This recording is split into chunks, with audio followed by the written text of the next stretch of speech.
கெடாமல் இருக்கவும் சமூக நல்லிணக்கம் கெடாமல் இருக்கவும் அடுத்த தலைமுறைக்கு எடுத்துச் செல்ல விரும்புகிறோம். பள்ளி கல்லூரி மாணவர்கள் மற்றும் மாநில சமூகம் நல்வழிப்படுத்த விரும்புகிறோம். அனைத்து மக்களும் நலமுடனும் நோயின்றியும் சுற்றுச்சூழலை பாதுகாத்தும் ஒருவருக்கொருவர் பிணக்கு இல்லாமல் வாழவே உறுதியளிக்கின்றோம். சமூக சீர்கேட்டுக்கு எதிராக குற்றச் செயல்களுக்கு எதிராக அரசுக்கு துணை நிற்போம். கஞ்சா மற்றும் போதை வஸ்துகளிலிருந்து மாணவ செல்வங்களை பாதுகாப்பது உறுதி. அடுத்த தலைமுறை பிள்ளைகளை நல்வழி பாதைகளுக்கு அடுத்த தலைமுறை பிள்ளைகளை நல்வழி பாதைகளுக்கு கொண்டு செல்ல உறுதுணையாக இருந்து செயல்படுகிறோம். சமூக குற்றங்கள் சமூக சீர்கேடு எவ்வளில் வந்தாலும் அதை தடுத்து நிறுத்துவோம் என்பதனையும் நேரத்தில் உறுதியேற்கின்றோம்.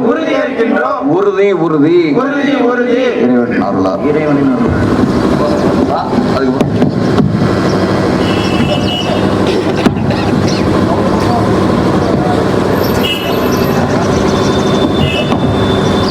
ஆர்ப்பாட்டம் மீது ஆர்ப்பாட்டம், மதுரை மக்களின் விழிப்புணர்வு ஆர்ப்பாட்டம், அனைத்து மாணவர்களின் ஆர்ப்பாட்டம், அனைத்து இளைஞர்களின் ஆர்ப்பாட்டம், மக்கள் விழித்துக் கொள்ள ஆர்ப்பாட்டம், கஞ்சா போதைக்கு எதிரான அரசு கவன ஆர்ப்பாட்டம். போதை தடுப்பு அதிகாரிகளே, கஞ்சா விற்பனை தடுத்திடு. மாணவ செல்வங்களை சீர்கெடுக்கும் இளைய சமூகத்தை வழிகெடுக்கும் போதைகளை தடுத்திடு. அனுமதிக்காதே விற்பனை செய்ய அனுமதிக்காதே. கைது செய் குண்டர் சட்டத்தில் கைது செய். விற்பனை செய்வதை கைது செய். கஞ்சா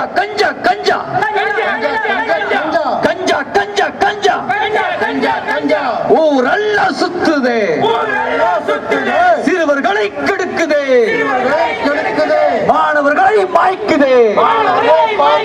புகை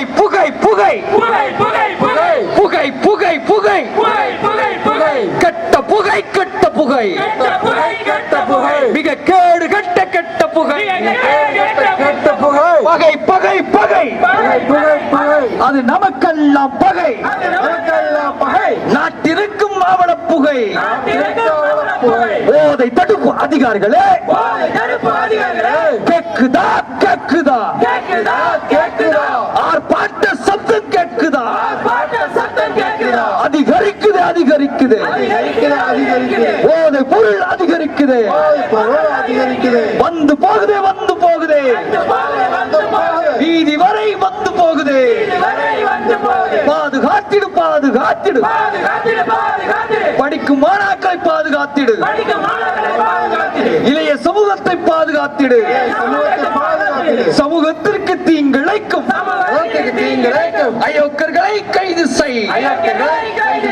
தடை செய்த கஞ்சா செடிகள் வேர் விட்டு வளருதியே. காவல்துறையே சமூக குற்றத்தை தடுத்திடு. காவல்துறையே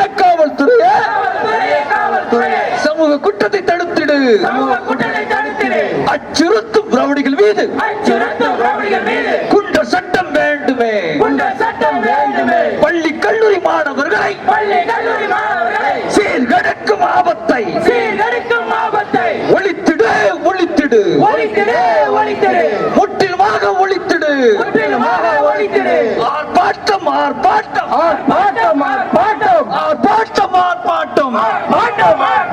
மதுரை மக்கள் விழிப்புணர்வு ஆர்ப்பாட்டம். ஆர்ப்பாட்டம் அனைத்து மாணவர்கள் ஆர்ப்பாட்டம் அனைத்து இளைஞர்கள் ஆர்ப்பாட்டம் மக்கள் விழித்துக் கொள்ள ஆர்ப்பாட்டம் கஞ்சா போதைக்கு எதிரான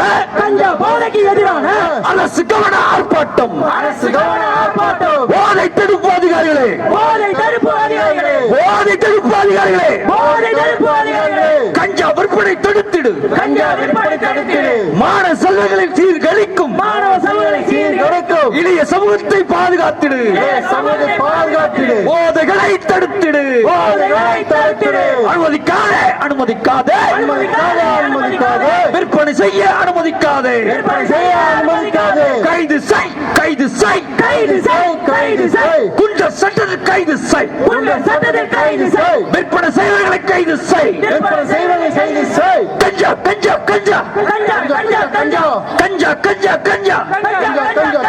ஊரெல்லாம் சுத்துதே சிறுவர்களை கெடுக்குதே மாணவர்களை மாய்க்குதே புகை புகை புகை புகை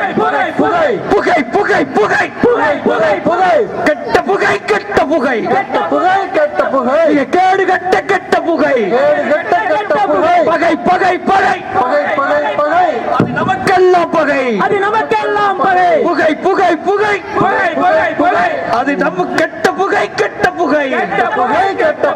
மாணவர்களை கெடுக்கும் கெட்ட புகை பகை பகை பகை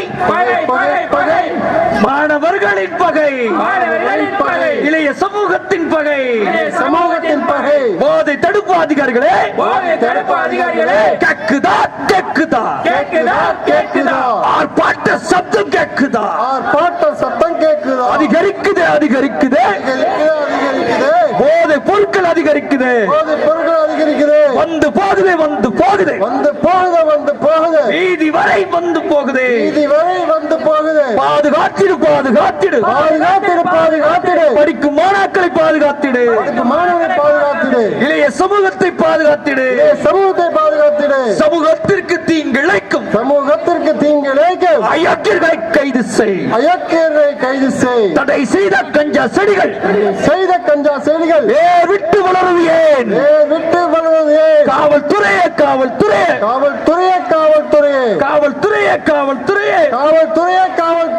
சமூக குற்றத்தை தடுத்திடு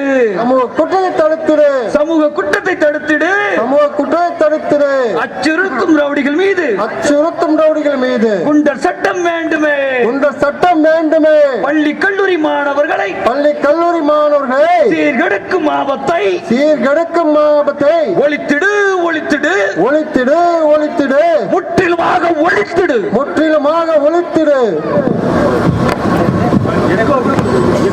அனைத்து முஹல்லா ஜமாத் மற்றும் சங்க நிர்வாகிகள் அனைத்து கிராம பஞ்சாயத்து தலைவர்களுக்கும் அழைப்பினை ஏற்று வருகை புரிந்துள்ள அனைத்து கட்சி பொறுப்பாளர்களுக்கும் அனைத்து சமுதாய இயக்க சொந்தர்களுக்கும் ஃபுட்பால் கிரிக்கெட் வாலிபால் அவர்களின் கேப்டன்களுக்கும் விளையாட்டு வீரர்கள் மாணவர்கள் சிறார்களுக்கு மிக்க நன்றி கூறி ஆர்ப்பாட்டத்திற்கு வரவேற்கின்றோம். போராட்டத்திற்கு அனுமதி அளித்த காவல் ஆய்வாளருக்கும் இந்த ஆர்ப்பாட்டத்தினை உயர் அதிகாரிகளுக்கு கடத்தி செல்லும் உளவுத்துறைக்கும் மிக்க நன்றி மற்றும் இதற்காக என்னோடு சேர்ந்து பணியாற்றிய சகோதரர்களுக்கும் காணொலி வாயிலாக மக்களுக்கு முதலாக அறிவித்த ஜனாப் சமூக ஆர்வலர் அப்துல் ஜப்பார் அவர்களுக்கும் ஊடக நண்பர்கள் பிளாக் ஒன் பட்டுக்கோட்டை செய்தியாளர் ஜனாப் யஹியா மற்றும் மதுரை எக்ஸ்பிரஸுக்கும் சவுண்ட் சர்வீஸை மிக குறைவான செலவில் அமைத்து கொடுத்த என்கேஎஸ் ஜனாப் சஹாபுதீன் அவர்களுக்கும் இப்போராட்டத்தை வலுப்படுத்த காணொலி வாயிலாக மற்றும் ஆடியோ வாயிலாக பேசிய உறவுகளுக்கும் இப்போராட்டத்தின் சார்பாக வரவேற்று நன்றியினை தெரிவிக்கின்றேன். எல்லா புகழும் இறைவனுக்கு.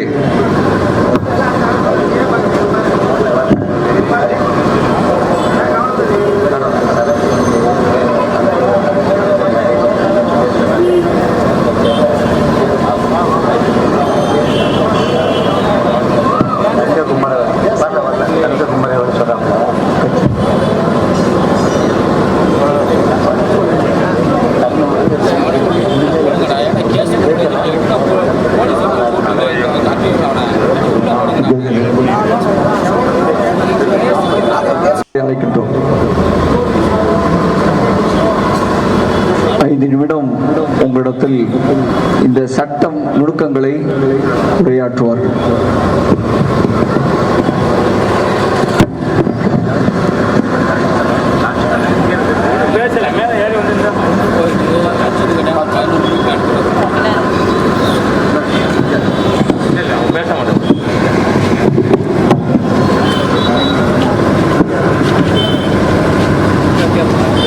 மரியாதைக்குரிய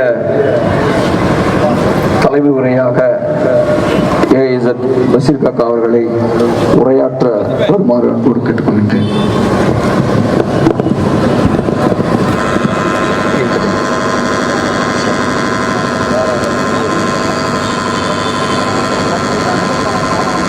விண்ணையும் மண்ணையும் படைத்து இடைப்பட்ட வஸ்துக்களையும் படைத்து பாதுகாத்து பராமரித்து வரும் எல்லாம் வல்ல ஏக இறைவனை போற்றி புகழ்ந்தவனாக அனைத்து சமூக கொடுமைகளுக்கும் ஆணிவேராக அச்சாணியாக இருக்கக்கூடிய கஞ்சா என்றும் என்னென்னோ பெயர்களுக்கெல்லாம் சொல்லிக் கொண்டு வந்திருக்கக்கூடிய இந்த போதை பழக்கத்தை முற்றிலுமாக ஒழித்து வேரோடும் வேரடி மண்ணோடும் மாய்த்து ஆரோக்கியமான தூய்மையான இந்தியாவை உருவாக்க வேண்டும் என்ற சமுதாய சிந்தனையோடும் எதிர்கால சந்ததிகளின் நல்ல எண்ணத்தை உறுதிப்படுத்துவதற்காக எங்களுடைய அழைப்பை ஏற்று இங்கே வந்திருக்கக்கூடிய எல்லாம் வல்ல ஏக இறைவனின் நல்லடியார்களே, சமூக ஆர்வலர்களே, பெற்றோர்களே, சமுதாய காவலர்களே, பள்ளி மாணவ செல்வங்களே, விளையாட்டு வீரர்களே, உங்கள் அனைவரின் மீதும் எல்லாம் வல்ல ஏக இறைவனின் சாந்தியும் சமாதானமும் என்றென்றும் நின்று நிலவட்டுமாக என்று பிரார்த்தித்தவனாக அண்ணல் நபி ஸல்லல்லாஹு அலைஹி வஸல்லம் அவர்களிடம் அவர்களுடைய தோழர்கள் கேட்டார்கள், யுக முடிவு நாள் எப்பொழுது என்று கேட்டார்கள். அதற்கு அண்ணல் நபி ஸல்லல்லாஹு அலைஹி வஸல்லம் அவர்கள் சொன்னார்கள், யுக முடிவு நாளை பற்றிய எந்த அறிவும் எனக்கு தெரியாது, அதே நேரத்தில் யுக முடிவு நாள் நெருங்கிவிட்டது என்பதற்கான ஒரு சில அடையாளங்களை சொல்கிறேன் என்று சொன்னார்கள். அந்த அடையாளத்தில் முதலாவதாக சொன்னது, சமூகத்தில் எங்கு பார்த்தாலும் போதை மலிந்துவிடும். அது சமூக குற்றமாகவோ அது ஒரு பெரிய பாவமான செயலாகவோ இருக்காது, எங்கு பார்த்தாலும் நீக்கமர நிறைந்திருக்கும் என்று சொன்னார்கள். அன்பான சகோதரர்களே, நாம் எல்லாரும் ஒவ்வொரு நாளும் நாம் அதை கண்ணால் கண்டுகொண்டு கடந்து கொண்டுதான் இருக்கின்றோம். நம்மளுடைய பக்கத்து வீட்டு பிள்ளைகள், நம்மளுடைய தெருவாசிகள், நம்மளுடைய முஹல்லாவாசிகள், நம்மளுடைய ஊர் மக்கள் எல்லாம் பார்த்து கொண்டுதான் இருக்கின்றோம். ஒவ்வொரு ஆட்டோவிலும் 4 பேர் 5 பேர் உட்கார்ந்து கொண்டு தனிமையில் என்ன செய்கிறார்கள் என்று அதை பார்த்து கடந்து கொண்டுதான் செல்கின்றோம். அதே நேரத்தில் ஊருக்கு வெளிப்புறமாக இருக்கக்கூடிய ஒதுங்குப்புறமாக இருக்கக்கூடிய இடத்தில் இளைஞர்கள் எல்லாம் நாளைய சமுதாயத்தை கட்டி காக்க வேண்டிய கடமையில் இருக்கக்கூடிய நாம் எல்லாம் கனவு கொண்டு இருக்கக்கூடிய அந்த நாளைய இளைய தலைமுறைகள் தான் நாம் யார், நாம் எதற்காக படைக்கப்பட்டோம், என்ன நோக்கத்திற்காக வளர்க்கப்பட்டோம், நம் மீது இருக்கக்கூடிய கடமைகள் என்ன, இந்த குடும்பத்திற்கு நம்மளுடைய பெற்றோர்களுக்கு நாம் செய்ய வேண்டிய கடமைகள் என்ன, இந்த நாட்டிற்காக நாம் ஆற்ற வேண்டிய கடமைகள் என்ன என்பதை அறியாமல் நடைபிணங்களாக நாடுகாரர்களை போல் வெறிநாய்களை போல் தான் செய்வதை அறியாது தன்னிலை மறந்து சுயநிலை மறந்து தனக்கு நானே பேசிக்கொண்டு தனக்கு தானே சிரித்துக் கொண்டு மற்றவர்களை பற்றிய இந்த நாட்டில் என்ன நடக்கின்றது, நம்முடைய சமுதாயத்தில் என்ன நடக்கின்றது, நமது குடும்பத்தில் என்ன நடக்கின்றது என்ற எந்த விதமான உணர்வும் இல்லாமல் ஊதாக்கரையாக சுத்திக் கொண்டு இருக்கிறார்களே. எந்த அளவிற்கு என்றால் நாம் எல்லாம் சிறிது வயதில் பார்த்திருப்போம், அங்கொன்றும் இங்கொன்றுமாக யாராவது ஒரு ஆள் மயங்கி கிடப்பார், அதை நாம் கடந்து சென்றோம். ஆனால் உலகத்திலேயே உள்ள பயிர்களிலே அதிகமான விரைவில் விளையக்கூடியது கஞ்சா செடிதான். அந்த கஞ்சா செடியை இவர்கள் பயன்படுத்துவதால் கஞ்சாவை விட அதிகமாக அதிவிரைவாக காட்டு தீயை போல் எப்படி ஒரு தீக்குச்சி ஒரு காட்டிலே அளிக்கிறதோ அதே போல் இவர்கள் கொடிய கேன்சரை விட மோசமாக பரவிவிட்டார்கள். குறிப்பாக இவர்களுடைய தாக்கம், இவர்களுடைய குறிக்கோள் நோக்கம் எல்லாம் நாளைய இந்தியாவை ஆளக்கூடிய பெரிய விஞ்ஞானிகளாகவும் பெரிய மேதைகளாகவும் சட்ட நிபுணர்களாகவும் ஆட்சியாளர்களாகவும் வரக்கூடிய மாணவர்களை மழுங்க செய்து அவர்களை உதவாக்கரையாக்குவதுதான். அதே போல் அண்ணன் நபி சொன்ன இரண்டாவது அடையாளம் விபச்சாரம் மலிந்துவிடும் என்று இப்பொழுது நாம் பார்க்கிறோம். நெட்டு விட்டு ஃப்ரீயா வந்த பிறகு எல்லார் கையிலும் ஆண்ட்ராய்டு போடு. அதை தனியா உட்கார்ந்துகிட்டு அவங்க என்ன பண்றாங்க? பெற்றோர்கள் கவனிக்கிறோமா, கண்காணிக்கின்றோமா? அன்பான பெற்றோர்களே, உங்களுக்கு நான் சொல்கிறேன், நீங்கள் நல்லவர்கள் தான், உங்களுடைய குழந்தைகள் நல்லவர்கள் தான். நீங்கள் உங்கள் குழந்தைகள் மீது வைத்திருக்கக்கூடிய நம்பிக்கை உண்மையானதுதான்.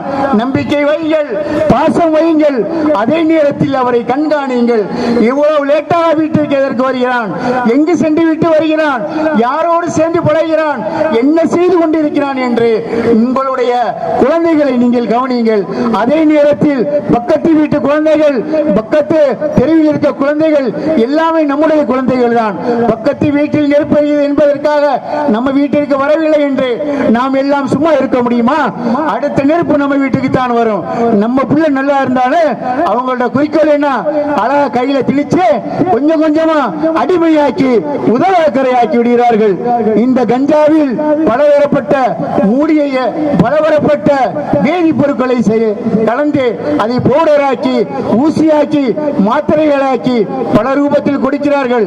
பல வேதிப்பொருட்கள் இதில் கலக்கப்படுவதால் அவை ஒவ்வொன்றும் ஒவ்வொரு பொருட்களை தாக்கின்றது. கல்லீரை தாக்குகிறது, கணையத்தை தாக்குகின்றது, வயிற்று புண்ணை ஏற்படுகிறது, ஆண்மை குறைவு ஏற்படுகிறது. இது புள்ள சமுதாயத்தில் நாம் பார்க்கின்றோம். பெரும்பாலான பெண்கள் ஆண்களை வேணாம் என்று இருக்கிறார்கள். காரணம் என்ன? அவர்கள் ஆண்மையை இழந்து விடுகிறார்கள். அது மாத்திரமல்ல, அவர்களுடைய அனைத்து புலன்களும் செயலிழந்து போகின்றது. போதை உள்ளே போனவுடன் அது முதலில் தாக்குவது நம்மளுடைய சிறுமூளையைத்தான். அந்த சிறுமூளை உடனே செயல்பட செய்வது அந்த நம்மளுடைய நரம்பு மண்டலங்களைத்தான். இவர்கள் போதையை உட்கொண்டவுடன் நரம்பு மண்டலங்கள் முறுக்கேற்றப்படுகிறது. எதிரே வரக்கூடிய பெண் அவள் சகோதரியா, தாயா, மகளா என்று பார்க்க தெரியவில்லை. அவர்களை இழுத்து இச்சையை தீர்த்துக் கொள்ள துடிக்கிறார்கள். இந்த வெறி பிடித்த நாய்கள் அந்த இச்சையை எடுத்துவிட்டு பிறகு அதை மறைப்பதற்காக கொலை செய்கிறார்கள். ஒரு போதை பொருள் எவ்வளவு பெரிய பாதகமான இந்த நாட்டிற்கு எதிரான, சமூகத்திற்கு எதிரான எவ்வளவு பெரிய வேலைகளை செய்கிறது என்பதை பாருங்கள். எனவே அன்பான பெற்றோர்களே, உங்களுடைய குழந்தைகளை கண்காணிங்கள். அதேபோல் வியாபாரிகளே, வியாபார பெருமக்களே, நாளை மறுமையில் அல்லாஹ் உங்களிடம் நீ பொருளாதாரத்தை எவ்வாறு சம்பாதித்தாய், அதை எவ்வாறு செலவு செய்தாய் என்று கேட்பான். அதிகப்படியான வியாபாரிகள், அவர்களை எல்லாம் எங்களுக்கு தெரியும். அவர்கள் தன்னுடைய கடையில் தடுக்கப்பட்ட இந்த போதைப் பொருட்களை சர்வசாதாரணமாக அதிகமான லாபத்திற்காக விட்டுக் கொண்டுதான் இருக்கிறார்கள். நாளை அல்லாஹ்விடம் மாட்டிக்கொள்வோம் என்பதை சொல்லி நான் எச்சரிக்கிறேன். அதே போல் அல்லாஹ்வின் தூதருடைய முன்னன்ன ஒரு அடையாளம் என்னவென்றால், மக்களிடமிருந்து, சமுதாயத்தில் இருக்கக்கூடிய மக்களிடமிருந்து அவருடைய கல்வி பறிக்கப்பட்டு விடும். இவர்கள் போதைக்கு அடிமையாகி ஆங்காங்கே மடிந்து கிடப்பதால், போதையை குடித்து விட்டு அவர்கள் மயக்க நிலையில் இருப்பதால் அவர்களால் செயல் இழக்க செய்யவில்லை. எனவே மழை வருவதாலும் காலம் குறுகியதாக இருப்பதாலும் என்னுடைய இந்த தலைமை உரையை இத்தோடு நிறுத்திக் கொள்கிறேன். வாங்குறதாமான அல்ஹம்துலில்லாஹி ரப்பில் ஆலமீன். வாய்ப்புக்கு நன்றி கூறி விடைபெறுகிறேன். இந்த கூட்டத்தின் வாயிலாக தீர்மானம் சரப்தீன் அவர்களை வருக நடக்க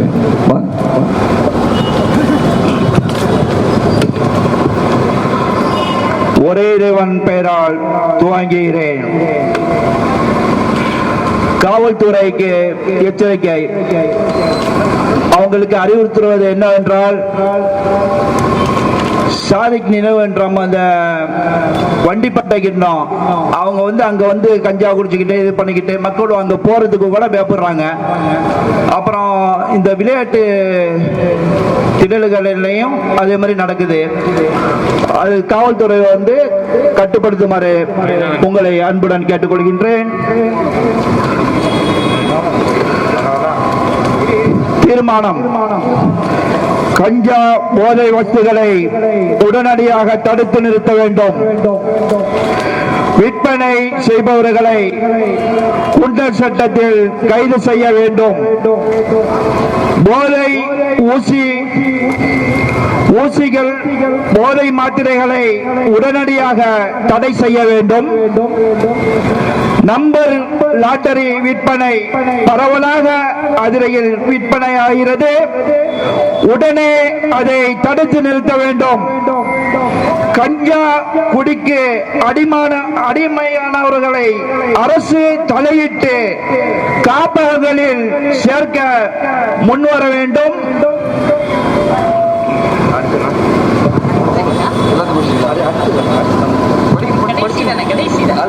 கடைசி வாங்க.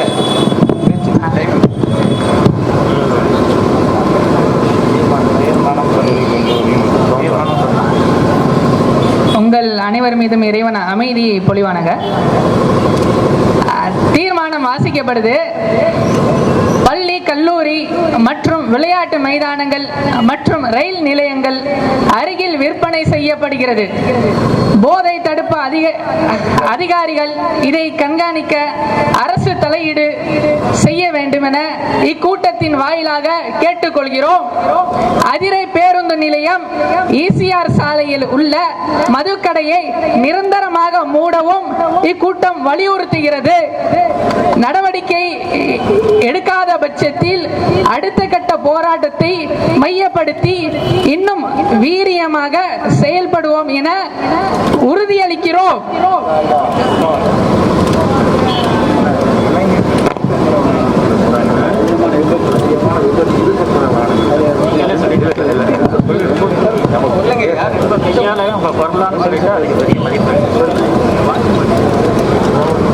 மரியாதைக்குரிய நண்பர்களே, இளைஞர்கள் அதிக அளவிற்கு இருசக்கர வாகனங்களை பயன்படுத்துகிறார்கள். அவர்களுக்கு முன்னாலே இருக்கக்கூடிய ஆபத்து இருப்பது தெரியவில்லை. எப்பொழுதுமே லைசன்ஸ் இல்லாமையும் நன்றாக வாகனம் ஓட்ட தெரிஞ்சவரோட பயப்பட வேண்டிய நிலைமையா இருக்கு. ஆகவே தயவு செய்து உங்களுடைய தந்தைமார்கள் வெகு தூரத்திலிருந்து சம்பாதித்து செய்கிறார்கள். நீங்கள் இங்கு படிக்க வேண்டிய வேலைகளை மட்டும் பாருங்கள். உங்களுக்கு ஒரு இனிமையான எதிர்காலம் காத்திருக்கிறது. இருசக்கர வாகனங்கள் சொல்லும் பொழுது ஏற்படும் விபத்தினால் உங்களோட மட்டும் போவதில்லை, உங்கள் குடும்பத்திற்கே மிகப்பெரிய ஒரு ஆபத்தையும் பாதிப்பையும் ஏற்படுத்தி விடுகிறது. இந்த ஆண்டு மட்டும் பல பேர்கள் நமது ஊரில் பாதிக்கப்பட்டிருக்கிறார்கள். கல்லூரிகளை படிக்கும் மாணவர்களை கூட உங்களுக்கு தெரியும். ஆகவே இருசக்கர வாகனங்கள், இது போன்ற போதைப் பொருட்களில் இருந்து நீங்க வெளியில் வர வேண்டும். உங்களுக்கு வயது இருக்கிறது, லைசன்ஸ் பெற்ற பிறகு நீங்கள் நன்றாக விபத்து இல்லாமல் ஓட்டலாம் என்பதையும் ஒரு கோரிக்கையாக உங்களை கேட்டுக்கொள்கிறேன். வணக்கம். அன்பார்ந்த சகோதரர்களே, கடந்த மாதம் சமூக விரோதிகளுக்கு எதிராக சமூக தீமையை தட்டி கேட்டதற்காக அந்த ரவுடிகளால், கொடிய மிருகங்களால் கொலை செய்யப்பட்ட, குதிரை கொத்தும் குழுமாக கொலை செய்யப்பட்ட நம்மளுடைய சஹீத் வாசி மற்றும் அவர்களுக்காக, அவர்களுடைய குடும்ப நலனுக்காக அந்த ஒரு சில சகோதரர்கள் இங்கே வாலியேந்தி வசூலிக்கிறார்கள். உங்களால் இயன்ற அளவு உங்களுடைய பங்களிப்பை அவர்களுக்கு கொடுத்து அந்த வாசிம் அக்ரமுடைய குடும்பத்தை அவருடைய இழப்பிலிருந்து பாதுகாக்குமாறும் ஓரளவு ஆறுதல் கொடுக்குமாறும் அன்போடு கேட்டுக்கொள்கிறோம். இதோ உங்களிடையே வந்து கொண்டிருக்கிறார்கள். அடுத்ததாக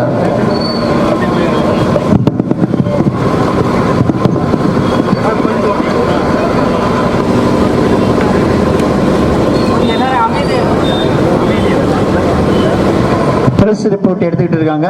கொஞ்ச நேரம் அமைதியா இருங்க. இன்னும் 2 நிமிஷத்துல சிறப்பு பேச்சாளர் பேசுவார்கள். கொஞ்சம் அமைதியா இருங்க. பொன்னாம்பட்டத்தினுடைய ஊர் மக்கள் சார்பாக இந்த கஞ்சா மற்றும் போதை வஸ்துக்களுக்கு எதிராக நடத்தக்கூடிய ஆர்ப்பாட்டம் மிக எழுச்சிமிக்க ஆர்ப்பாட்டமாக நடந்து கொண்டிருக்கிறது. பரவலாக கல்லூரி மாணவர்களை சீர்கெடுக்கக்கூடிய, சமூக சீர்கேட்டுக்கு உண்டகம் விளைவிக்கக்கூடிய கஞ்சா மற்றும் போதைகளை உடனடியாக போதை தடுப்பு அதிகாரிகள் தடுத்து நிறுத்த வேண்டும். அதற்காக மக்கள் எல்லாம் ஒன்று திரண்டு, மாணவர்கள், கல்லூரி மாணவர்கள், இளைஞர்கள் அனைவரும் ஒன்று திரண்டு இந்த போராட்டத்தினை, இந்த ஆர்ப்பாட்டத்தினை அரசுக்கு கவனமாக கொண்டு செல்கின்றோம். இதனால் சமூக சீர்கேடு மிகைத்து விட்டது. குற்ற செயல்கள் அதிகமாக ரவுடிகள் செய்யக்கூடிய வாய்ப்பும் இருக்கிறது. பரவலாக இருந்த இந்த கஞ்சா இப்போ தெரு வழியாக, வீடுகள் வழியாக எல்லாமே என்ன செய்யுது, பரவலாக கிடைக்குது. அதனால் உடனடியாக கஞ்சா விற்பனை செய்யக்கூடியவர்களை குண்டர் சட்டத்தில் உடனடியாக கைது செய்ய வேண்டுமென இந்த அரசுக்கு கவன ஈர்ப்பு ஆர்ப்பாட்டமாக நடத்தி கொண்டிருக்கிறோம். ஆகையினால் இந்த ஆர்ப்பாட்டத்தின் வாயிலாக நாம் சொல்ல வருவது என்னவென்றால், இந்த ஊரில் மட்டுமல்ல, எல்லா இடங்களிலும் பரவலாக போதை வஸ்துக்கள் மிக இலகுவாக சிறார்களுடைய கையில் கிடைக்குது. அதனை கருத்தில் கொண்டு மாணவர்களுடைய எதிர்காலத்தை நலனை கருத்தில் கொண்டு இந்த ஆர்ப்பாட்டத்தினை நாங்கள் முன்னெடுத்திருக்கின்றோம். உடனடியாக அரசு இதில் தலையிட்டு போதை தடுப்பு அதிகாரிகளுக்கு உத்தரவிட வேண்டும். இதை விற்பனை செய்யக்கூடிய ரவுடிகளை குண்டர் சட்டத்தில் கைது செய்ய வேண்டும் என இந்த ஆர்ப்பாட்டத்தின் வாயிலாக கேட்டுக்கொள்கிறோம். பெருமதிப்பிற்கும் மரியாதைக்கும் உரிய பெரியோர்களே, பெற்றோர்களே, பல தெருக்களிலிருந்து வந்திருக்கக்கூடிய தலைவர்களே, காவல்துறை நண்பர்களே, என் அன்பான இளைஞர்களே, மாணவர்களே, ஒரு காலத்தில் இவர் போதைப் பொருள் பயன்படுத்துறாரு அப்படின்னா அவருடைய நிலை வயது ரொம்ப அதிகமா இருக்கும். 40+, 40க்கு மேல அதிகபட்சம். பெரும்பாலும் வியாபாரத்திலேயோ தொழிலையோ பெரிய அளவுல ஒரு பாதிப்பு, ஒரு நஷ்டத்தை சந்தித்தவரா இருக்கும். அல்லது குடும்ப வாழ்க்கையில தான் நினைத்தது போல் அமையாத ஒரு குடும்பம், ஏதோ சில காரணங்களால் மன வலி, மன வேதனைகள், தான் எதிர்பார்த்தது கிடைக்கவில்லை என்ற அந்த ஒரு நிலை. அப்புறம் பொதுவா உள்ளதுதான் காதல் தோல்வி. இந்த மாதிரி பெரிய பெரிய இழப்புகள், பெரிய பெரிய பாதிப்புகள், பெரிய பெரிய தான் எதிர்பார்த்தது கிடைக்கவில்லை என்ற ஏமாற்றங்கள், இந்த மாதிரி யாரு ஒரு சூழல்ல இருந்தாங்களோ அவர்களுக்கு தான் இந்த போதை பழக்கம் அப்படின்னு இருந்துச்சு. வயது அதிகமா இருக்கும், சூழல்கள் இப்படி இருக்கும். வயது ரொம்ப அதிகமா இருக்கும், முடி நிறைச்சிருக்கும். அந்த மாதிரி ஒரு சூழல்ல இருந்தவங்க தான் பெரும்பகுதி. சோ போதையை உட்கொண்டு, அது போதையினுடைய வகை வேற. சோ அவங்களுடைய நிலை அப்படிங்கிறது இந்த மாதிரி கேட்டகரியில உள்ளவங்க தான் போதை பொருளை கன்சியூம் பண்ணாங்க. ரெண்டாவது என்ன அப்படின்னா, போதை பொருளுடைய வகை. அந்த ட்ரக் இருக்கு, ட்ரக் பல வகையா இருக்கு. ட்ரக்னுடைய நமக்கு தெரியும், அதாவது ஒயின் இருக்கு, குடிக்கக்கூடிய அந்த போதை, இந்த மாதிரி பல விதத்துல இருக்கு, என்னென்னமோ இருக்கு. பல பேருக்கு தெரிஞ்சிருக்கும், எனக்கு எல்லா விஷயமும் சொல்ல யோசனையா இருக்கு.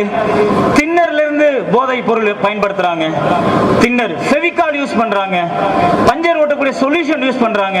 இதெல்லாம் எல்லாருக்கும் தெரிஞ்சதுதான். உச்சகட்ட ஆபத்து, இந்த மாதிரி நிறைய இருக்கு. ஆனா இப்போ நமக்கு ரொம்ப ரொம்ப ஈஸியா நம்முடைய காதுல விழக்கூடிய விஷயம் என்ன அப்படின்னா கஞ்சா. ரொம்ப ஈஸியா, ரொம்ப மலிவாயிடுச்சு. தேயிலை கிடைக்கிறத விட ரொம்ப ஈஸியா கிடைக்கக்கூடிய மாதிரி ஆயிடுச்சு. டோர் டெலிவரி நடக்குது இன்னைக்கு, டோர் டெலிவரி நடக்குது. சோ இந்த கஞ்சா அப்படிங்கிறது, இந்த போதை பொருள் என்ன பொருளை பயன்படுத்துறாங்களோ அதனுடைய பல வகையில இப்ப நம்முடைய பெரும்பகுதி வளரக்கூடிய இளைஞர்கள், அது யாரா இருக்கட்டும், அது இஸ்லாமிய இளைஞர்களோ அல்லது அந்த பேர்லாம் வைக்க சொல்ல, உயிர் தான். அது யாரா இருந்தா என்ன, எந்த ஒரு வாலிபராக இருந்தாலும், எந்த ஒரு நபராக இருந்தாலும் உயிர் தான். சோ அந்த போதை பொருளுடைய வகை, அதனுடைய கேட்டகரி அப்படின்னு பார்த்தோம்னா இன்னைக்கு பெரிய அளவுல பாதிப்பை சீரழித்துக் கொண்டிருக்கக்கூடியது என்ன அப்படின்னா கஞ்சா அப்படின்னு நம்ம கேள்விப்படுறோம். மூன்றாவது முக்கியமான விஷயம் என்னன்னா, அவர்கள் அந்த போதை அவங்க பயன்படுத்தக்கூடிய இடம். முன்னாடி கூட சொன்னாங்களே, போதை இவர் குடிகாரரு அப்படின்னா அது ஊர்லயே ஒரு பெரிய டானா இருப்பாரு, ஒரு பெரிய ரவுடியா இருப்பாரு. அந்த மாதிரி உள்ள ஆளை தான் நம்ம பார்த்திருக்கோம். அதே போல அவங்க பயன்படுத்துற இடம் எங்கேயாவது ஊருக்கு கடைசியில போயிடுவாங்க, யாருக்கும் தெரியாத ஒரு இடம். ஆனா இன்னைக்கு எப்படி பார்க்கிறோம், இன்னைக்கு சர்வ சாதாரணமா போச்சு, ரொம்ப சர்வ சாதாரணம். இப்படி ஈசிஆர்ல போனோம்னா சாதாரணமா உட்கார்ந்து பேசிட்டு குடிக்கிறாங்க. அதாவது இறுதி தூதர் நபிகளார் ஸல்லல்லாஹு அலைஹி வஸல்லம் அவங்க சொன்னாங்க, இறுதி யுக முடிவு நாள், உலக அழிவு நாள் நெருங்கும் பொழுது மது வெளிப்படையாக அருந்தப்படும். மது வெளிப்படையாக யுபஹருல் ஹம்ர், மது வந்து மிக வெளிப்படையாக, ரொம்ப சர்வ சாதாரணமா டீ குடிக்கிற மாதிரி குடிப்பாங்க. கண் கூட இன்னைக்கு நம்ம எல்லாருமே பார்த்துக்கிட்டு இருக்கோம். ஒரு காலத்துல இருந்துச்சு ரொம்ப மறைந்து, ஆனா இன்னைக்கு அப்படி இல்ல.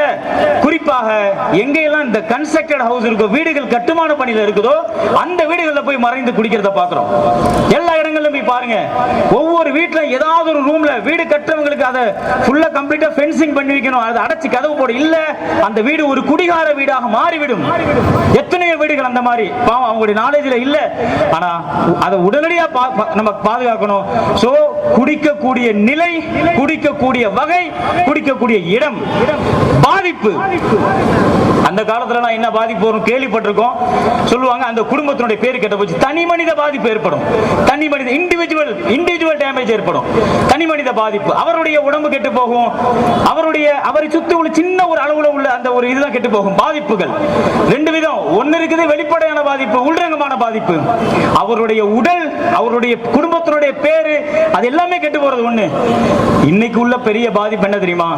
உண்மையிலேயே வேதனையான விஷயம் என்னன்னா, அவரை பெற்ற தாய் சுமந்து பெற்ற தாயை எட்டி ஒதுக்கக்கூடிய ஒரு மிருகத்தனம் உண்டாயிடுச்சு இந்த போதையின் காரணமாக. முன்னாடி சொன்னாங்களே, எதிரில் வருவது தாயா தாரமா என்று கூட தெரியாது, அப்படிப்பட்ட ஒரு நிலை. அந்த மூளைக்கு அது திரையிட்டு விட்டால் இரவா பகலா தாயா தாரமா தெரியாது. அதனாலதான் சாக்கடையில படுத்து கிடக்கிறத நம்ம பார்க்கிறோம். இந்த பாதிப்பு, முதல் பாதிப்பு இந்த உலக வாழ்க்கை, முஸ்லிம்கள் நம்பக்கூடிய மரணத்திற்கு பிறகு உள்ள வாழ்வு, அதுல உள்ள பாதிப்புங்கிறது பெரிய பாதிப்பு, அது சொல்லால் விளக்க முடியாது. குறிப்பா இந்த உலகத்தில் உள்ள பாதிப்பு அப்படிங்கிறது, எத்தனை குடும்பத்தின் பெற்றோர்கள் இரத்த கண்ணீர் வடிக்கிறார்கள், எத்தனை குடும்பம். சில அனுபவங்கள் இருக்கிறது, ஒரு ஆசிரியர் என்ற அடிப்படையிலே என்னுடைய மாணவர்கள் எத்தனை பேர் இதில் பாதிக்கப்படுறாங்க அந்த ஒரு பயத்தின் காரணமாக பார்த்ததுல சமீபத்தில் கேள்விப்பட்டோம். இப்போ சில ஒரு வாரத்துக்குள்ள கேள்விப்பட்டது, ஒரு தந்தை சொன்னாங்களே, வெளிநாட்டுல கஷ்டப்பட்டு ஒரு பிளம்பர் வேலை பார்த்து சம்பாதிக்கிறார். வெளியில பிளம்பர் ஏசில உட்கார்ந்து வேலை பார்க்க முடியாது, கஷ்டப்படுறாரு. ஆனா அந்த பையனுடைய அவருடைய நிலைமைகள் மாறிடுச்சு, சேர்மானம் மாறிடுச்சு. நண்பர்கள் நல்ல நண்பர்களா இருந்தா அவனுடைய வாழ்க்கை பெரிய ஒரு உச்சத்தை அடையும். அந்த நண்பர்கள் தீய நண்பர்களாக வாச்சிட்டா பெரிய தோல்வி, படுதோல்வி. அந்த தந்தை என்ன செஞ்சாரு, தன்னுடைய அந்த பையனை திருத்துவதற்காக இப்போ 2 நாளைக்கு முன்னாடி அவனை கொண்டு போய் ஹோம்ல சேர்த்துட்டு அவன் அங்கிருந்து கிளம்பி வந்துட்டான், மறுபடியும் வந்துட்டாரு.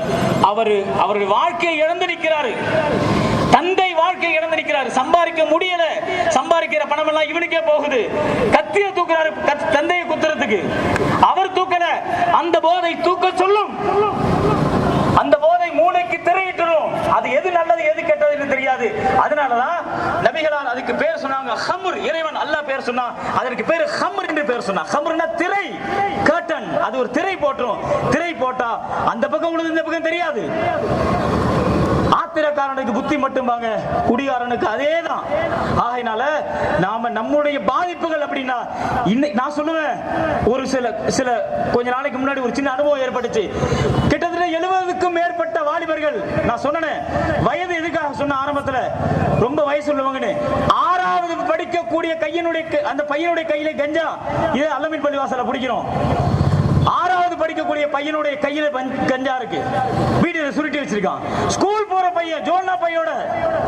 அப்ப நிலைமை எங்க போயிட்டு இருக்கு? எவ்வளவு பெரிய ஆபத்து இது! ஏதோ ஒரு தனி சமூகத்துடைய ஆபத்து அல்ல, இது ஒரு தனி சமூகத்துடைய பாதிப்பு அல்ல. இன்னைக்கு கண்டுக்காம விட்டா யாருக்கெல்லாம் பெண் குழந்தைகள் இருக்குதோ, நாளைக்கு யாருக்கும் திருமணம் செய்து கொடுக்க வகையில்லை, யாருக்கும் திருமணம் செய்து கொடுக்கக்கூடிய வாய்ப்பில்லை. அப்படிப்பட்ட நிலைமை உச்சத்துக்கு போயிட்டு இருக்கு. 100ல 1 2 கேள்விப்பட்டோம். 10 பேர் உட்கார்ந்தா 4 பேர் அதை யூஸ் பண்றாங்க கஞ்சா. அதுக்கு ஒரு பேர் வச்சிருக்கான். அது கரெக்டா அந்த லொகேஷன்ல போய் உட்கார்றான். எவ்வளவு பாடுபட்ட அந்த பெற்றோர்கள் எவ்வளவு சொல்லியும் அதாவது அது தலை மீறிடுச்சு. குடும்பத்தார்கள் கைவிட்டாங்க.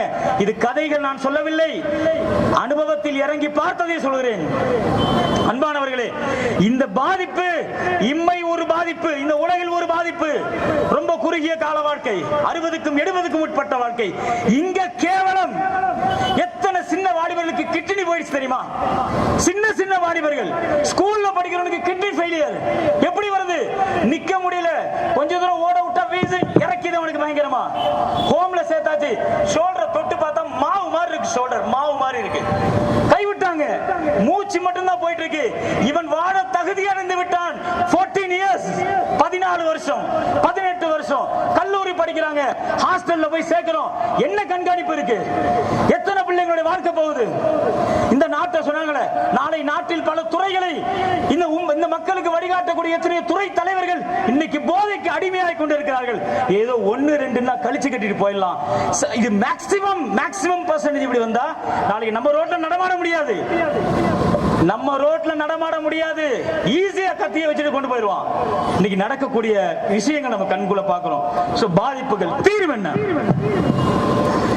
தீர்வு என்ன? இது எவ்வளவு பாதிப்பு நம்ம ரொம்ப கொஞ்சமா சொல்லியிருக்கேன். ரொம்ப கொஞ்சமா சில சந்தர்ப்பங்கள்ல பார்த்தோம். சில சந்தர்ப்பங்கள்ல போய் முயற்சி பண்ணோம். சின்ன வயசு வாலிபர்கள், அந்த பெற்றோர் வந்தாங்க. பெரிய குடும்பம். அவங்க கூப்பிட்டு அனுப்பிச்சாங்க எங்களை. ஒரு 4 பேரை போனோம். உட்கார்ந்தோன்னு அந்த பெற்றோர் சொன்ன, அந்த தந்தை சொன்னாரு என்கிட்ட, பெரிய சொத்து, கோடீஸ்வரர். அந்த தந்தை சொன்னாரு, மோலானா நான் சொன்னேன்னு சொல்லிடாதீங்க என் பையன்ட்ட. எப்படியாவது அவனை எங்கேயாவது கூட்டிட்டு போய் எப்படியாவது திருத்துங்க. நமக்கு யாரெல்லாம் இந்த மாதிரி இதை பயன்படுத்துறாங்க, தெரியாதனமாக நண்பர்களோடு அமர்ந்து சும்மா அந்த தம் அடிக்கும் போது ஒரே ஒரு பஃப் பண்ணலாம் அப்படின்னு எடுத்தவங்க தான் அது பழக்கம் ஆயிடுச்சு. விட முடியல. அவன் விடணும்னு நினைக்கிறான், அவனால முடியல. அவன் ஓப்பனா சொல்றான், நான் விடணும்னு நினைக்கிறேன், என்னால முடியல. அப்படிப்பட்ட போதை இது வச்சு சும்மா பஃப் பண்ணா இது வந்து பத்தாதுன்னு காய்ச்சி குடிக்கிறாங்க. அதை வெரைட்டிலாம் நான் சொல்ல விரும்பல, அது ரொம்ப கேவலம். சோ நமக்கு தெரியல, சமூகம் புறையோடி போய்விட்டது. எத்தனை வாலிபர்கள் எவ்வளவு நாள் வாடுவான் தெரியல. எத்தனை பெண் பிள்ளைகளை பெற்றவர்கள் கண்ணீர் வடிப்பார்கள். எத்தனை திருமணமான பெண் குழந்தைகள் சின்ன வயசுல எவ்வளவு டிவோர்ஸ் நடக்குது. ஏன்? ஆண்மை இழந்து விட்டான். பல காரணங்கள். அதுல ஒன்று மெயினான ஒரு மேஜர் பாயிண்ட் என்ன? இவனுடைய சேர்மானம் சரியில்லை. எங்கேயோ 4 பேரோட சுத்தம் இதை பயன்படுத்துறான். சோ ப்ராப்ளம் நம்மளை சுத்தி பயங்கரமா வளர்ந்துகிட்டு இருக்கு. நான் இது அதிர்ச்சிக்காக மட்டும் சொல்லவில்லை. அகில உலகத்தில் இருக்கும் அத்தனை பெற்றோர்களுடைய நிலைமை இதுதான். சமூக சிந்தனையில இருக்கக்கூடிய அத்தனை பேருக்கும் இதுதான். ஒவ்வொரு நபர்களுடைய இது பிரச்சனைனா, ஒரு பிரச்சனைனா அது தனிநபரோட முடியறது இல்ல, ஒரு சமூகம் சார்ந்தது. அது எந்த சமூகமா இருக்கட்டும். இஸ்லாமிய சமூகத்தை பத்தி நான் பேசல. பொதுவா எல்லாருக்கும் கஷ்டம், எல்லாருக்கும் கஷ்டம் தான். பிளட் வாங்க போனாக்கா இந்த மதத்தை பத்தி, அந்த ஜாதியை பத்தி பிளட் வாங்குறது இல்ல. பிளட் மதத்தை பார்த்து வாங்குறது இல்ல. உயிரை காப்பாத்தணும்னா பிளட்டுடைய குவாலிட்டியை பார்த்தா வாங்குறோம், அதனுடைய வெரைட்டி பார்த்தா வாங்குறோம். அதனால இந்த கூட்டமும் இந்த பேச்சும் ஏதோ இஸ்லாமியர்களுக்காக உள்ளதல்ல. இது முழு மனித இனத்திற்காக வேண்டி உள்ளது. அன்பர்கள் நினைச்சு பாருங்க, பிரச்சனை உச்சத்துக்கு போயிடுச்சு. நண்பர், அந்த வாலிபர்களுடைய நிலைமை, பள்ளிக்கூடத்தில் படிக்கக்கூடிய ஸ்கூல் கோயிங் ஸ்டூடெண்ட்ஸ், அவங்களுடைய நிலை பெற்றோர்களால் கண்ட்ரோல் பண்ண முடியல. தீர்வு என்ன? தீர்வோட முடிச்சிடுறேன். தீர்வுல பலவிதமான தீர்வுகள் சொல்லப்படுது. ஒன்னு என்ன? Don't drink and drive. இது ஒரு தீர்வு இருக்கு. குடி வேணான்னு சொல்லல, குடிச்சிட்டு வண்டி ஓட்டாத. இது ஒரு தீர்வு. இன்னொன்னு என்ன தீர்வு இருக்கு? குடியை கெடுக்கும் அப்படின்னு பாட்டிலே தான் எழுதியிருக்காங்க. அங்கேயும் மேலே போர்டுல போட்டிருக்காங்க. அதை தான் படிக்கிறாரு, அதை தான் குடிக்கிறாரு. சோ அது அவங்க சொல்லக்கூடிய தீர்வுல ஒரு வகை. அப்புறம் வேற என்ன இருக்கு? எப்போதும் பயன்படுத்துறது இல்லைங்க, அக்கேஷனலி. ஏதாவது குடும்பத்துல ஒரு ஃபங்க்ஷன், ஃப்ரெண்ட்ஸ் வெளிநாட்டுல இருந்து வந்துட்டா, அல்லது ஏதாவது ஒரு திருமண பார்ட்டி, இப்படி பார்ட்டி என்ற பெயர்ல இதை பயன்படுத்துறாங்க. எத்தனையோ பேர் தீர்வுகள் சொல்றாங்க. எல்லாமே டெம்பரவரி சொல்யூஷன், தற்காலிகமான தீர்வு. நிரந்தரமான சொன்னாங்களே, காவல்துறை கண்காணிக்க, உண்மையிலே அதெல்லாம் சிறப்பா செயல்படுறாங்க, எல்லாமே பண்றாங்க. ஒவ்வொரு குழுவும் அவங்களுடைய முயற்சிகள் எல்லாமே அவங்களுடைய வகையில் என்ன செய்ய வேண்டுமோ செய்கிறார்கள், நடந்து கொண்டு இருக்கிறது. சிலதில் கொஞ்சம் வீரியம் வேண்டும், இன்னும் கொஞ்சம் போக்கஸ் பண்ணணும். அதை பண்ணாதான் இந்த சமூகம் பாதுகாக்கப்படும், மனித இனம் பாதுகாக்கப்படும். ஆனா நிரந்தர தீர்வு என்ன? நிரந்தர தீர்வு என்ன? ஒரே ஒரு தீர்வு தான் நிரந்தர தீர்வு. திருடனாய் பார்த்து திருந்தாவிட்டால் திருட்டை ஒழிக்க முடியாது. ஒரே ஒரு செய்தியை சொல்லி முடிச்சிடுறேன். உலகத்தில் ஒரு சமூகம் இருந்தது, உலகில் ஒரே ஒரு சமூகம். அந்த சமூகத்தை போல இதுவரையில் உலகில் உண்டானது இல்லை, இனி உலகம் உள்ளளவும் உண்டாக முடியாது. நபிகளாரின் தோழர்கள், இறுதி நபியின் இறுதி இறை தூதர் முஹம்மது ரசூலுல்லாஹ் ஸல்லல்லாஹு அலைஹி வஸல்லம் அவர்களுடைய சத்திய தூதர்கள், சத்திய சஹாபாக்கள், நண்பர்கள். அப்படிப்பட்ட ஒரு சமூகம் இந்த உலகத்தில் வந்து அவர்களைப் போல் குடிகாரர்கள் இந்த உலகத்தில் இல்லை. அவர்களைப் போல் கொடுமைக்காரர்கள் இந்த உலகத்தில் இல்லை. அவர்களைப் போல் முரட்டு குணத்திற்கு சொந்தக்காரர்கள் இந்த உலகத்தில் இல்லை. அப்படிப்பட்ட மூர்க்க குணமுடையவர்கள் பரம்பரை பரம்பரையாக புதைத்து வைத்து குடிக்கக்கூடிய பழக்கம் இருந்தது அந்த சத்திய சஹாபாக்களிடத்திலே. நபித்தோழர்கள் என்று சொல்லலாம். பரம்பரை பரம்பரையாக பல நூற்றாண்டு காலங்களாக புதைத்து வைத்திருந்த சுண்டகஞ்சி, இன்னைக்கு சொல்றோமே சுண்டகஞ்சி, பரம்பரை அந்த காலத்துல பெரிய மதிப்பு மிக்க ஆள் யாரு? யார்கிட்ட ரொம்ப பழைய காலத்தினுடைய போதை பொருள் மது இருந்ததோ அவர்தான் மதிப்பு மிக்கவர் என்று இருந்தது. ஆனால் எப்பொழுது அந்த இஸ்லாத்தினுடைய வழிகாட்டுதல், எப்பொழுது அந்த முகமது நபிகளார் அவர்களுடைய வழிகாட்டுதல் வந்ததோ அந்த மூர்க்கர்கள் மதுவை தங்களுடைய உயிரினும் மேலாக மதித்துக் கொண்டு வாழ்ந்து கொண்டிருந்தவர்கள் எப்படி மாறினார்கள்? ஏன் மது எல்லாம் அந்த மதினா அந்த நகரிலே அப்படியே வீதியில ஓடுச்சுன்னு சொல்லப்படுது வரலாறுல. எல்லா வீட்லயும் கூட எல்லாரும் வெளியில கொட்டாங்க. மது எப்பொழுது தடை என்று படைத்தவன் கட்டளையிட்டானோ, மது தடை. உலகத்தில் அற்பமான சொற்பமான சில மணி நேரங்களுடைய இன்பத்தை பார்க்காதே, உன் மரணத்திற்கு பின் நிரந்தரமான ஒரு வாழ்க்கை உண்டு. அந்த வாழ்க்கையில் இங்கே நீ கட்டுப்பட்டால் இங்கு நீ அனுபவிக்காததை அங்கு பன்மடங்கு அனுபவிக்கலாம், நிரந்தரமாக அனுபவிக்கலாம். அந்த வார்த்தைக்கு கட்டுப்பட்டார்கள். மரணத்திற்கு பின்னால் ஒரு நீண்ட நெடிய வாழ்க்கை இருக்கிறது என்று இஸ்லாத்தினுடைய முக்கியமான கோட்பாடு. அதை நம்பினார்கள். எப்படிப்பட்ட முடா குடியர்கள் எல்லாம் குடியை விட்டு வெளியே வந்தார்கள். கொலை செய்வதற்கு கொஞ்சம் கூட தயங்காத அப்படிப்பட்ட மக்களுடைய வாழ்விலே ஒரு குடும்பம் பசியோடு இருப்பதை ஒரு ஜனாதிபதி தாங்கவில்லை. ஒரு குடும்பம் பசியோடு இருக்கிறது. ஒரு தாய், ஏழை தாய், அந்த ஏழை தாயின் பிள்ளைகள் பசியோடு இரவு கழிக்கிறார்கள். உள்ளம் ஒரு ஜனாதிபதிக்கு தாங்கவில்லை. தன் முதுகிலே உணவை சுமந்து கொண்டு செல்கிறார். அப்படிப்பட்ட கூட்டமாக உருவாக்கினார்கள். எப்போ இந்த பழக்கம் மாறியது? தன்னுடைய உள்ளம் மாறாவிட்டால் உலகம் சேர்ந்தாலும் மாற முடியாது. எத்தனையோ கடையில் பூச்சி மருந்து வைக்கிறாங்க இன்னைக்கு வயலுக்கு தெளிக்கிறதுக்கு. எல்லாரும் போய் வாங்கி குடிக்கிறோமா? எல்லாருமே போய் வாங்கி குடிக்கிறோம். தான் மாறாவிட்டால், தன் உள்ளம் மாறாவிட்டால், தன்னை படைத்தவன் கொடுத்த கட்டளை, இதை நான் செய்தால் இங்கேயும் அழிவு, என் மரணத்தினுடைய கடைசி நொடியிலும் எனக்கு கேவலம், மரணத்திற்கு பிறகு உள்ள வாழ்விலும் நிரந்தர கேவலம் என்று பயந்தால் விட்டு விடுவான். கையிலே பொருள் இருக்கிறது, உள்ளத்திலே அச்சம் இருக்கிறது என்றால் தூக்கி எறிந்து விட்டு வந்து விடுவார்கள். இது ஒன்றுதான் நிரந்தர தீர்வு. மற்ற தீர்வுகள் உள்ளது, ஆனால் நிரந்தர தீர்வு, பெர்மனன்ட் சொல்யூஷன் ஒன்றே ஒன்றுதான். தன்னை படைத்தவனுடைய பயம் இருக்க வேண்டும். உள்ளச்சத்தோடு தன்னை பெற்ற தாய் தந்தையுடைய எண்ணம், என்னை எவ்வளவு கஷ்டப்பட்டு என்னுடைய தாய் தந்தை வளர்க்கிறாங்க, என் உடன் பிறந்தவர்கள், என்னை நம்பி வந்த என்னுடைய மனைவி, நான் பெற்ற பிள்ளை, எவ்வளோ என்னால் இந்த குடியினால, இந்த போதையினால, இந்த கஞ்சாவை உட்கொள்வதன் காரணத்தினால் என் குடும்பம் எவ்வளவு ரத்த கண்ணீர் வடிக்கிறது, சீரழிகிறது என்று அந்த எண்ணம், தன்னை படைத்த இறைவனுடைய அந்த அச்சம் வந்தால் மட்டும்தான் நிரந்தர தீர்வு. ஃபைனலாக டெலிவரி ஆகக்கூடிய நேரம் நெருங்கிடுச்சு. பிரசவ நேரம் நெருங்கிடுச்சு. வலி அதிகரித்து விட்டது. எப்படியாவது குழந்தை வெளியாக வேண்டும். இங்கே வந்திருக்கக்கூடிய அனைவரிடத்திலும் ஒரு கோரிக்கையாக சொல்ல வேண்டிய விஷயம் என்னவென்றால், இந்த டெலிவரியை சரியா பார்க்கல அப்படின்னா தாய்க்கும் கஷ்டம், சேய்க்கும் கஷ்டம்.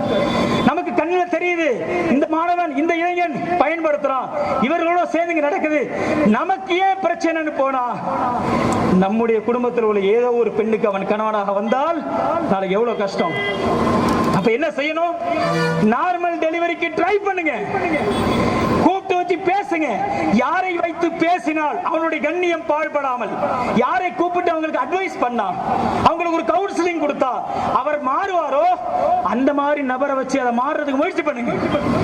நம்பர் 1, நார்மல் டெலிவரி ட்ரை பண்ணுங்க. நார்மல் டெலிவரி ஆகல, சொல்லி பார்த்துட்டோம், எவ்வளோ சொல்லி பார்த்தாச்சு, கேட்கல. நார்மல் டெலிவரி வரலன்னா என்ன பண்ணணும்? சிசேரியன் பண்ணணும், வேற வழியே இல்லை. ஏன்னா தாய்க்கும் உயிர் போயிடும், சேய்க்கும் உயிர் போயிடும். சிசேரியன் என்னன்னு உங்களுக்கு புரியும். அதை முறையாக அந்த குடும்பத்தார்களை அணுகி முறையா செய்யுங்க. வல்ல இறைவன் இந்த கூட்டத்தில் வந்திருக்கக்கூடிய அனைவருக்கும் அந்த சிந்தனையையும் அந்த ஒரு நல்ல எண்ணத்தையும் தருவானாக. இந்த கூட்டம் எந்த நோக்கத்திலே கூடப்பட்டதோ அது முறையாக நிறைவேறுவதற்கு வல்ல அல்லாஹ் உதவி செய்வானாக. வாஹிர் தஅவானா அல்ஹம்துலில்லாஹி ரப்பில் ஆலமீன். அஸ்ஸலாமு அலைக்கும் வரஹ்மத்துல்லாஹி வபரகாத்துஹு. அருமைக்குரியவர்களே, இந்த கூட்டத்தின் வாயிலாக படுகொலை செய்யப்பட்ட சகோதரர் வசீம் அவர்களுடைய குடும்பத்திற்கு 6374 ரூபாய் வசூலாயிருக்குது என்பதை உங்களிடத்தில் தெரிவிக்குமாறு கூறியிருக்கிறார்கள். அடுத்தபடியாக, பொதுவாக ஆர்ப்பாட்டம் என்றால் அந்த ஆர்ப்பாட்டத்தினுடைய கோஷத்தை சொல்லிவிட்டு தான் கலைந்து போக வேண்டும். அதனால் இறுதியாக கஞ்சா விற்பனையாளர்களுக்கு ஒரு எச்சரிக்கை. காவல்துறை நடவடிக்கை எடுக்கும் என்ற நம்பிக்கையில் நாங்கள் ஆர்ப்பாட்டத்தை மையப்படுத்தி நடத்தியிருக்கின்றோம். ஒருவேளை காவல்துறை அந்த கஞ்சா விற்பனையாளர்களை தடுத்து நிறுத்தவில்லை, அந்த விற்பனையை குறைக்க முடியவில்லை என்று சொன்னால், கஞ்சா விற்பனையாளர்களே, உங்களுக்கு ஒரு எச்சரிக்கை, கையில் சிக்கி விடாதீர்கள். எங்கள் தெருவில் இருக்கக்கூடிய மாணவர்கள் வெளிக்கெடுப்பவர்களை கஞ்சா விற்பனை செய்தால் எங்கள் கையில் நீங்கள் சிக்கி விடாதீர்கள் என்ற எச்சரிக்கையோடு நாங்கள் சொல்லிக்கொள்ள விரும்புகின்றோம்.